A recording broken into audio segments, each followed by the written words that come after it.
Hey guys, this is Patrick Freeman. Today is March 9th. It's been a couple of days since I uploaded. I just wanted to take a break. You can only take so much negative news, and you just got to check out for a little while. So that's what I've been doing. Yeah, today what I'd like to go over is, kind of maybe an extension or part 2 in stupidity. My last video was about the stupidity that's abundant in so many different countries in dealing with this virus and the way that people behave. I talked about an individual that disobeyed a order.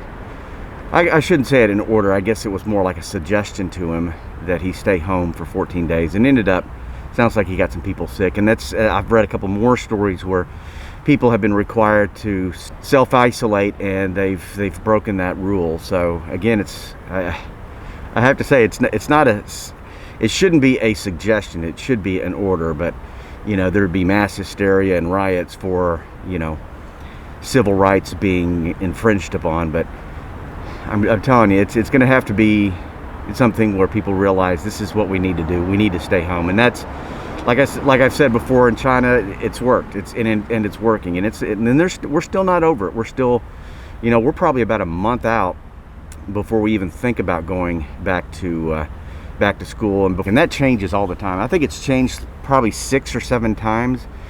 I think last time I told you that the kids were going to go back to school March 27. Well, that's not the case. It's actually been pushed into April, possibly May. So, and as we all know, schools can be a breeding ground and a place where viruses and bacteria or spread, and then all of a sudden the kids go back home and parents have got it or the grandparents have it. So the first thing is, I'm so tired of, especially on Facebook, and people that I know, people that I went to high school with. One individual in particular, you could just tell he was very frustrated about how much news was out there about the virus, and how much news was on social media like Facebook. And he just made this big statement of it's not as dangerous as the flu is. Basically the same comparison that we've been seeing for the past month and a half, 2 months on this virus, that it's no worse than the flu. Well, that's BS. I'm going to tell you right now, it's BS. You need to start doing your research. And 2, you just need to think logically, just from a logical perspective. Not like I'm not talking about like facts, book facts. I'm talking about the most populated country in the world shut down and pretty much required everyone in some type of quarantine or isolation. I live in Chongqing, China. I've experienced it. I've seen it. I've seen the people obey the government. I'm seeing that it's working. But a government doesn't request that its population self-quarantine themselves from a virus that they would think is comparable to the flu. There's something more to this. And if you watch Dr. John Campbell, who I've mentioned before, and there's some other individuals out there that have what I would say credible YouTube channels that are saying it is not like the flu. I mean, this thing is spreading all over the world. It's very virulent. People are catching this. For the most part, I think they're saying about 75 to 80% of those individuals that contract it are going to be okay, which is good. It's good. But, this whole flu comment, you hear in this flu comment, you see people say, well, it only impacts people above age 60. And my question to you is, how do you think they feel about it for somebody who's 60 plus? Here, let's ask my mom. Let's ask my mom, who's 76, 77 years old, how she feels about it, knowing that it's more dangerous to her than it would be to me or her sons or her grandchildren. And I don't want to say people are stupid, and I don't want to try to make look somebody bad, or say people, or say that people that say this are bad people. It's just they haven't accepted the fact of the seriousness of this virus. And because of that, and with them making the comments that they're making on social media about that it's just another flu bug, is irresponsible. Because what that will do is it will give some people a false sense of security. So much so, you might have people like the guy up in New Hampshire who was told to go home and isolate for 14 days and didn't listen, and went out to some convention and ended up getting some other people sick. When you make a comparison to the flu, you are being irresponsible, and you are in a sense endangering other people's lives. You're giving them a confidence that they shouldn't have. So my suggestion is just be quiet. Just, if you think you're right, that it is the flu bug, then just be quiet. You know, laugh at the people, laugh at the preppers, laugh at the people who want to be prepared for the situation if it gets really bad. Just laugh at them and just ignore it. And don't make stupid comments that it's like the flu, because it's not. Governments don't shut down entire populations because it's similar to the flu. If the government thought the flu was that serious, then they would have done that with the flu. And there's plenty of, you know, again, go to Dr. John Campbell and reference him, and he can explain it more medically and how serious it is. I've been living here, experiencing it and seeing it, and the Chinese government's taking it very serious, along with most governments. I think they're taking it serious. I just don't think they know how to orchestrate in dealing with this, and that's a shame. It's almost like there's I think I used the word in my last video, a drunken stupor, or like there's just this spiritual confusion going on in dealing with this. And we just need to pray for our leaders that confusion is just wiped away, and that common sense and logic begins to overtake what governments are doing to protect their respective population. The other thing I want to talk about, and there's a couple of reporters out there, not a couple, there's a ton of them out there who are just continue to bash China and the way that they've responded to this. One guy in particular, his name's Jesse Waters. He's with Fox News. He just irresponsible China bashing. But I'd like to just ask the Chinese for a formal apology. This coronavirus originated in China, and I have not heard one word from the Chinese. A simple "I'm sorry" would do. It would go a long way. I expect a formal apology tomorrow. Doesn't matter if it comes from Xi or the embassy, and I think all of my colleagues around this table will join arm in arm with me, also demanding a formal apology from the Chinese people. It didn't start here, Dana, and I'll tell you why it started in China. Okay. Because they have these markets where they're eating raw bats and snakes. No, they are a very hungry people. The Chinese communist government cannot feed the people, and they are desperate. This food is uncooked, it's unsafe, and that is why scientists believe that's where it originated from. And according to the New York Times, Dana, the Chinese government has been very deceitful and deceptive in communicating the extent of the infections to the world. So, as I said, tomorrow I will expect an apology. Why did you not have me hold your hand during that? I didn't think it was necessary, Dana. I think that's a common sense request. And again, I await the apology. I mean, do we know I love from the market? Jesse's asking China for an apology.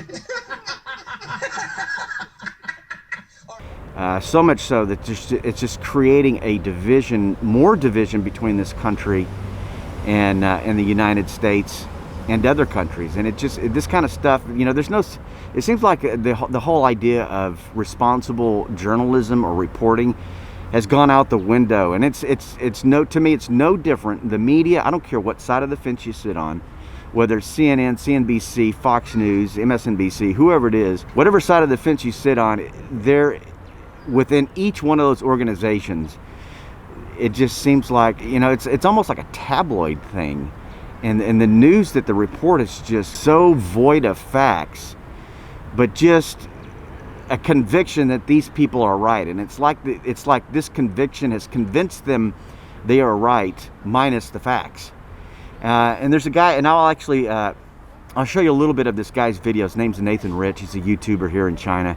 I don't know which city he's in, but he always has kind of a common sense expat perspective. And he's got about a 6-minute video that he came up with that really was asking Jesse Waters to apologize, because Jesse Waters was asking China to apologize. When you get a chance, watch this video.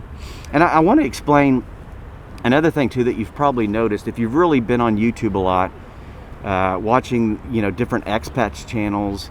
You'll probably notice most of the expats, with the exception of a few, most of the expats have been very defensive of China, and I want to explain that. And I know that you guys, in some of my videos, you see that I'm trying to defend China for what's going on, and I'm not saying they've been perfect in the process. They haven't been. They've dropped the ball, especially initially. They dropped the ball, and it didn't seem like the numbers were accurate, etc., etc. But what happened to me? So I came here a couple of years ago for 3 weeks to Chongqing, fell in love with the city, the food, the culture, the language, and I said, you know what, I'm coming back. So I got my TEFL certificate, TEFL, and came back about 5 or 6 months later. You know, I've been here probably 18, 19 months now, and what happens with a lot of expats? No, they don't drink the Kool-Aid. No, they don't become communists. No, they don't become puppets. They see a side of China that the United States, that the Western media does not report. And there's a sense of, the response to that is a sense of compassion and understanding about how some Chinese people feel about how the West portrays China and the communist government. And again, I'm not saying the communist government's perfect. I prefer democracy and freedom. I've got guns. I've got, I love the United States. You think about this. I even gave up my freedoms to have all these things, to come to this country and experience the people, the language, and the culture. And I'm finding that it's not anywhere near what Western media, or how Western media portrays China.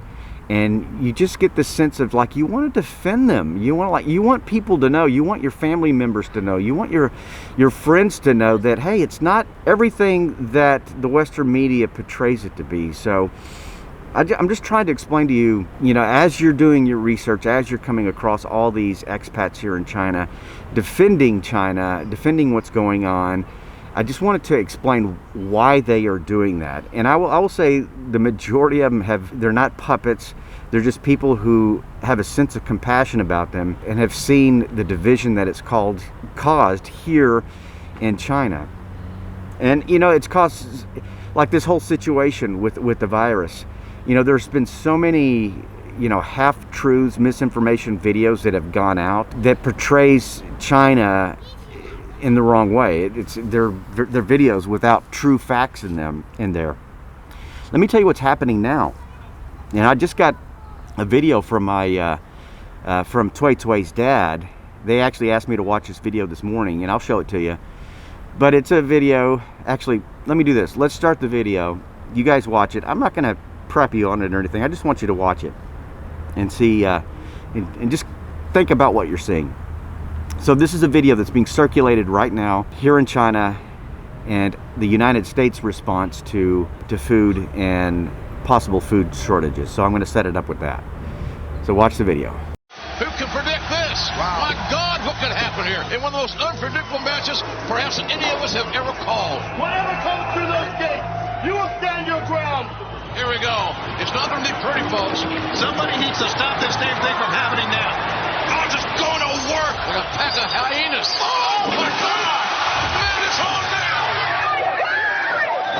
Oh, my God, what a shot. And now with the hair toss. Security descending on this chaotic situation. Oh, look at this.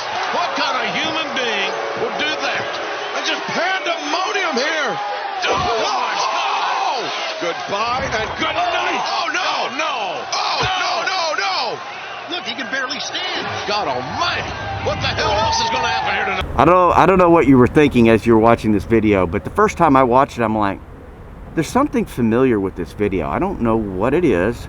So I watched it again, and then I realized the guy that was standing up in the Target that was kind of pumping people up for all these shoppers getting ready to come in, that was actually circulated last year before Black Friday. All these videos, and if you look in some of the video, as you're watching the video, you might have saw some Christmas trees in the background. Well, this is just a collage of different videos from Black Friday shopping and people getting pissed and fighting each other, to get the last, Tickle Me Elmo or whatever it might have been. But that video is being circulated here in China on WeChat, showing that's how we are reacting to the coronavirus. So I don't know who put this video together, but they are portraying the United States, the American citizens, in a very bad light. I mean, it's making us look like buffoons. Well, first of all, you know, we are buffoons when it comes to Black Friday. When you got people fighting over stuff, it's just absolutely ridiculous. But for them to use that, or whoever it was to use that as a video reflecting the way that we're responding to the coronavirus and the lack of food, or maybe some food shortages in certain parts of the United States, is irresponsible. But it's no different. It is no different from what Jesse Waters did. It's no different from what other people have done, putting together videos that misrepresented how the Chinese have handled this. And again, I'm not saying they've been perfect, but there's plenty of misinforming videos that are misleading the American public, the Western world, as to how China is responding. And now it's coming back to roost in our little chicken pen, and what some people are doing here to misrepresent people in the United States. Now, having said that, there are some places. I saw this one video of, there were 3, it was in Australia, and they almost started fighting over toilet paper. And I know that's probably happened some places in the United States. You know, in addressing that whole topic, you are going for probably the least important thing. I mean, there are plenty of things in the house that you could use for toilet paper if you run out. Worst case scenario, your hand, and then you wash your hand off. Newspaper, magazine articles, and that's really probably what a lot of news articles are probably best used for, is for your butt, wiping your butt. Cloth towels, baby wipes, paper towels, you name it. There's plenty of other things that you can use if you run out of toilet paper. And what I wanted to say about that is, if you don't have a decent supply of food in your house, if in the event this thing really gets bad and stores are completely cleaned out and you can't buy any food, I'm telling you right now, you're not going to have any fecal material coming out of your little butthole that you'll be able to wipe. So common sense first, get some food, and then think about getting the toilet paper. I get the toilet paper. Nobody wants to run out of it and have to use something else that might chafe their bottom. I'll leave it at that, guys. Be prepared. Be prepared, be prepared, be prepared, be prepared. Minimum a month worth of food. Don't panic. Being prepared keeps you from panicking. I love you, and take care.